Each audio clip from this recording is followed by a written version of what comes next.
Hi guys! Good morning! So ngayon, ang gagawin po natin ngayon kasi si Papa kasi ay galing sa laot. So nang laot si Papa at nakakuha po si Papa ng 5 kilo na isda. So yung iba ay binenta na ni Papa at kasi si Papa dumating madaling araw na inakaw si Papa sa madaling araw. So hindi natin nakita yung dami na isda na nakuha ni Papa. So ang natira naman sa atin ay ito ipakita natin. Oh, ayan. Yan pinatira sa atin. Ito ay gagawin nating tinola. Magtutula tayo ngayon. Gagawa tayo ng tinola ngayon. At ito naman ay tira din sa kuha ni Papa na gunting-gunting. Ayan po yung gunting-gunting natin mga moms. So, by the way, gusto ko munang sabihin sa inyo na yan lang po yung natira kasi nagbigay po kami doon sa aming mga kapitbahay. Nagbigay si Papa doon ng 1 kilo, doon naman nagbigay si Papa ng, ako naman nagbigay doon ng, yung sobrang walang-wala talaga sila, so nagbigay ko ng kunting ulam sa kanila. So, pumunta ako doon, tatanong ako doon, sabi ko, may ulam ba kami? Wala. So, bumalik ako dito at kinuhaan ko yung konti ng 4 na piraso at binigay ko doon sa pinsan ko at sabi ko ito na pa ito na yung ulam niyo, sana makatulong tong ulam na to. So ngayon mga moms, ang gagawin po natin, ito na lang kayo. Ang gagawin po natin, dito ka at Jack, dira ka ate. Diyan ka ha. So gagawin natin guys ay so ang dumi pa ng ano. So itong 5 piraso ay gagawin po natin tinola. Magtutula tayo ngayon guys. Alam niyo ang lalaki naman talaga ng isda, ito ang lalaki. Ipakita ko ate. Ito di ba ang lalaki ng, ito yung masarap na isda na tutulahin at tinola, sabaw. So ayan guys. So di ba ang kapal lang ano niya, ang kapal, di ba ng laman niya. So hiway na ito ng 3. Kasi request kasi ito ni Papa, sabi ni Papa magtula daw ako. O di ba ang kapal lang ano niya o laman. So ito na nga. At ito, dalawain na ko lang to. So dalawa lang siya kasi hindi naman siya masyadong malaki. So ito ay 3.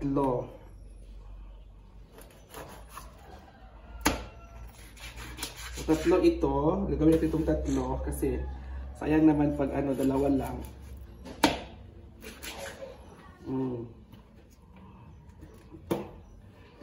Ito lang siya guys. So ang masarap kasi dito guys sa umaga ay tinola, talaga ang masarap dito. Tinola. Ang masarap na luto dito tuwing umaga kasi ito kasi ay fresh. Fresh kasi ito. So pag fresh kasi ay kailangan talaga ay matinola. Sayang din naman to na gagawin lang siyang prito. So yung iba kasi na pagkaluto nito ay prito, pero sa amin ay tinola. Matutula tayo guys. Ganito ang ano, ang ulam namin pag ito yung kinakain niya guys. Oh, itong kinakain niya ng isda. Ang tawag dito sa amin ay ano, tamban. Tamban, iwan ko sa Tagalog anong tawag diyan. So ngayon, ano na tayo, maghuhugas muna tayo ng ano, ng isda. Kasi madulas kasi siya eh. So kailangan, hindi mo siya ipo-force na paano siya hugasan. Kasi, ang madulas kasi siya. Iganoon mo lang siya paghugas nito. Oo. So, ibaba lang siya konti para matanggal kahit paano matanggalan siya ng dulas. Hindi naman talaga siya natanggal lahat kasi madulas talaga siya. Kasi pag i-ganon mo siya, i-force mo siya, masutugatan ka kasi may mga tinik sa gilid at may tinik din sa mga bibig. So ano mo lang yan, ibaba mo lang yan, ganon. Parang dandahanin din sa itaas, dandahanin mo lang siya. Aray ko. Kasi natalas kasi yung bibig niya. Kaya, para ang dulas matanggalin, ganoon lang siya guys. Para yung dulas niya ay matanggal. Ito yung isda na pinakamadula, ay madulas talaga siya kasi. Iwan ko kasi madulas po na isda.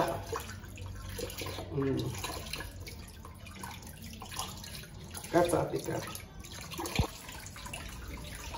So, yan na guys. So, ito na po lahat yung ating lulutuing sabaw. Kasi, sabi kasi ni Papa, lutuin mo yan at damihan mo ang pagluto para maano tayo. Tawag dito?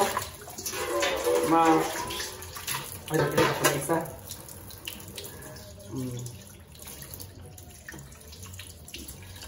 Ganun talaga siya guys. Dandahanin lang talaga siya paghugas din yan. Kasi, pagbiglain mo kasi itong isda na to, pagbibiglain mo talaga itong isda na to, ay ikaw ay mismo masusugatan. Kasi, maraming tinik to. Matinik kasi ito sa likod, sa ulo niya, at saka sa bibig niya.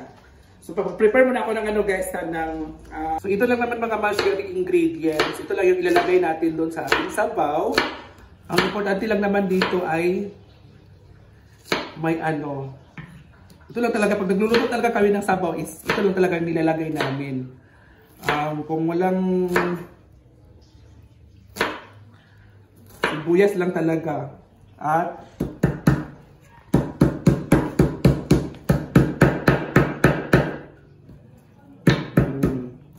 so dito na tayo guys. So ilalagay natin guys. So ito yung ating kaldirong maitim. Kaldirong maitim. Kita mo atin yan ang yung sabaw natin. Konti lang talaga yung sabaw. At ilalagay na natin to guys. Nahugasan ko na po yan. At tayo. Oh, di ba? So ngayon mga mamsi, hintay na lang natin to na kumulo at ilalagay na natin to. At pagkatapos nitong kumulo, ilalagay na natin to. At kakain rin tayo guys. So mamaya guys, magpintuhan po tayo mamaya. So isa na guys, ilagay na natin to, isa-isahin natin. So ay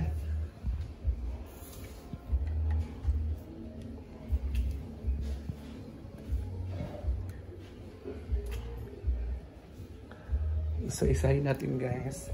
Ilagay na po natin yung isda.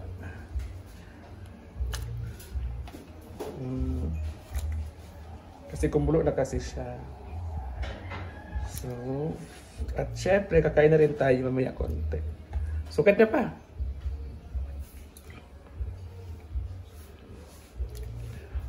Ayan na guys. So, lalagyan natin siya ng asin mga momshies para maluto na. Para kakain na rin tayo. Ayan siya, asin at saka bitchin.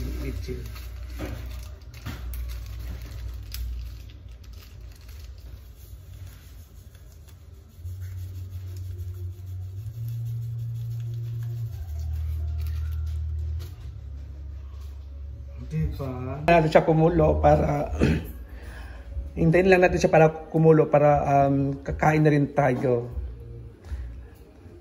Kami lang po ni Papa dito. Si Papa, ako. Kasi wala si Mama sa bukid. So ayun na guys, luto na po yung ating isda. So ngayon kakain na po tayo, ready na po tayo kumain. At kami lang po talaga ni Papa dito na sa baba. Kasi nga si Mama ay wala si Mama na sa bukid. Nasa kapatid kong babae, pumunta siya doon. Hindi ko alam at hindi rin alam ni Papa na kailan siya uuwi si Mama. Kasi alam naman natin pag yung anak mo ay maglambing sa magulang mo ay kahit mahirap, so pumupunta si Mama doon. Pero yun nga, ang sabi ng kapatid ko ay bukas na siya uwi. Pero alam naman namin ay hindi mo na papakawalan ng kapatid ko si Mama kasi kailangan pa ng kapatid ko doon si Mama. So kami na talaga dito sa bahay. So yun na guys, already to na po tayo breakfast. So papatayin na natin, hasa papatayin na natin. Ayan. So ayan na siya. Kain. Hi guys. Syempre kakain na rin tayo. Di ba sabaw ang ulam po. Sabaw.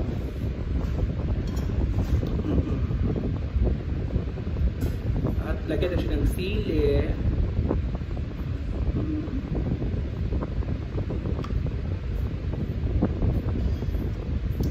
Sabaw na may sili.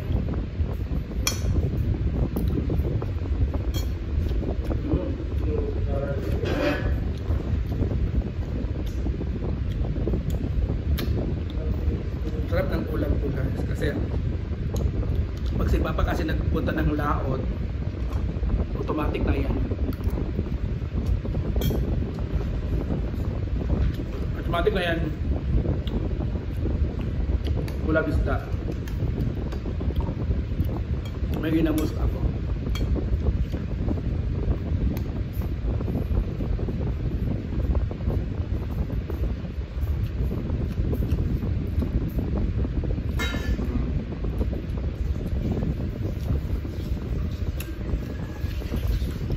Ano pa?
Kumusta kayo mga mamsi?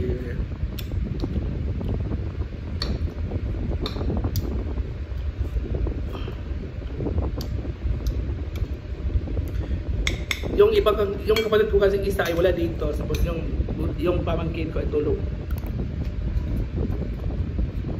Ayaw niya mag-aaral.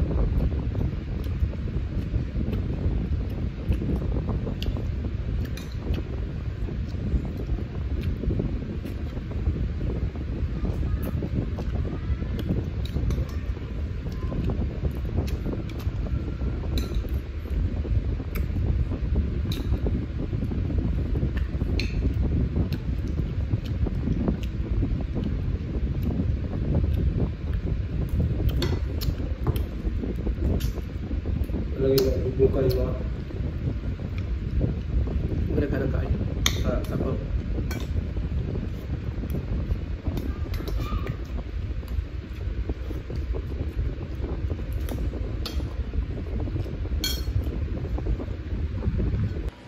Ano si Papa?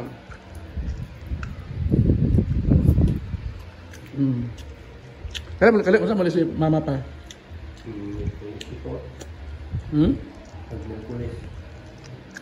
Ugma. Sa gini tata. Martes pag ni Tata.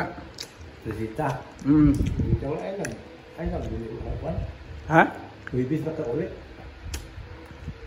Na pinakataan lang yung Martes. Ako ulit ulit. Kung buyan siya. Buyan. Diba? So, kami nandito guys Kami ni Papa.